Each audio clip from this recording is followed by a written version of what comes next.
Selamat pagi Bapak Ibu Saudara sekalian. Selamat datang dalam acara Sarapan Sabda bersama saya Pak Saparman. Sarapan kita terus masih Matius 26. Kali ini ayat yang ke-31 sampai dengan ayat yang ke-35. Demikian firman Tuhan. Maka berkatalah Yesus kepada mereka, malam ini kamu semua akan terguncang imanmu karena aku. Sebab ada tertulis, aku akan membunuh gembala dan kawanan domba itu akan tercerai-berai. Akan tetapi sesudah aku bangkit, aku akan mendahului kamu ke Galilea. Petrus menjawabnya, biarpun mereka semua terguncang imannya karena engkau, aku sekali-kali tidak. Yesus berkata kepadanya, aku berkata kepadamu, sesungguhnya malam ini sebelum ayam berkokok, engkau telah menyangkal aku 3 kali.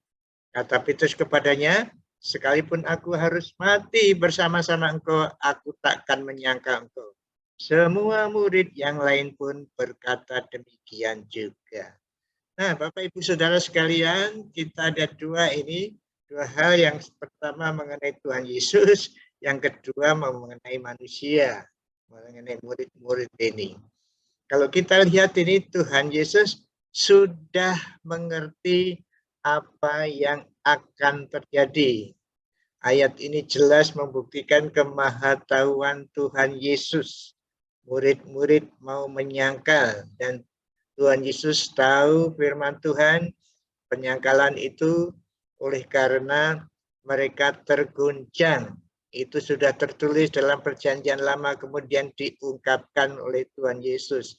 Katanya kepada murid-muridnya, kalau saya katakan sekarang, kamu nanti akan terguncang karena saya. Nah, Tuhan Yesus sudah mengerti betul, tapi Petrus, kita manusia, itu katanya ini sampai sumpah-sumpah di tempat yang lain ya, dia tidak akan terguncang katanya. Tapi Tuhan Yesus mengatakan, kamu nanti akan menyangkali saya 3 kali. Lagi mengatakan lagi, sekalipun aku harus mati bersama-sama engkau, aku takkan menyangkal engkau. Ya, itu Petrus. Ya, kita tidak juga bisa menghakimi Petrus, kok begitu ya Petrus. Tapi Petrus luar biasa. Akhirnya kan jadi rasul yang luar biasa. Tapi memang ada kelemahan-kelemahan di antara murid-murid. Salah satu kelemahan Petrus ya seperti itu, ngomong yang lebih dahulu, tapi kemudian memang terjadi tidak persis seperti apa yang dia katakan. Nah, Bapak Ibu Saudara, mari kita bukan Tuhan, kita ini murid-murid Tuhan, saling menolong satu dengan yang lainnya. Kita sama seperti Petrus juga ada kelemahan-kelemahan kita. Jadi mari kita sabar ya. Kalau ada orang yang teman-teman kita sendiri yang seperti Petrus mengatakan enggak pasti ini, tapi akhirnya tidak. Ya, mari kita sabar. Tapi sebaliknya kita sendiri, mari kita menyadari Tuhan sudah tahu apa yang ada di dalam hati kita. Mari kita berhati-hati memikirkan, mengucapkan kata-kata supaya tidak menjadi syak atau menjadi batu sandungan bagi orang lain, karena kata-kata kita mungkin tidak seperti yang kita katakan, tidak sama dengan yang kita lakukan. Mari kita bertumbuh supaya apa yang kita katakan sama seperti yang kita lakukan. Memang ini perlu waktu, walaupun kita sudah tua sekalipun, kita masih perlu bertumbuh. Kiranya renungan kita pagi ini menolong kita untuk bertumbuh di dalam Tuhan. Mari kita berdoa. Tuhan Yesus, terima kasih karena Engkau telah memberi ilham kepada Matius sehingga menuliskan peristiwa-peristiwa tentang kematian-Mu, tentang kemahatauan-Mu, dan tentang keterbatasan murid-murid. seperti keterbatasan kami. Biarlah kami sadar bahwa kami orang-orang yang terbatas untuk menyadari bahwa hidup kami perlu pertolongan Tuhan. Biarlah hari ini kami menyadari, mohon pertolongan-Mu supaya apa yang kami pikirkan cocok dengan apa yang kami katakan. Sehingga kami menjadi saksi yang baik bagi-Mu. Terima kasih Tuhan Yesus. Amin. Bapak Ibu Saudara, mari kita beraktivitas bagaimana biasa.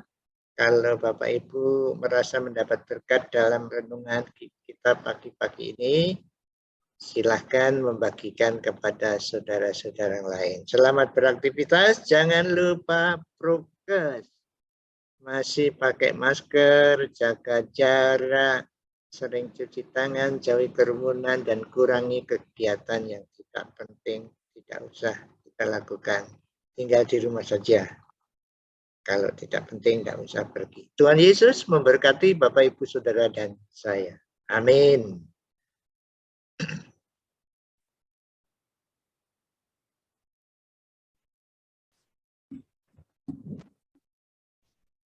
Terima kasih Bapak, Ibu, Saudara telah mengikuti acara Sarapan Sabda. Jikalau ada kritik atau saran, silakan menghubungi kami. Ini ya. Jadi kalau ibu-ibu punya kritik supaya acara kita lebih baik lagi atau ingin kontak, silakan hubungi kami dengan WA Saparman 0818979114 atau kirim email saparman2021@gmail.com. Terima kasih, Tuhan memberkati Bapak Ibu Saudara sekalian. Tuhan memberkati. Amin.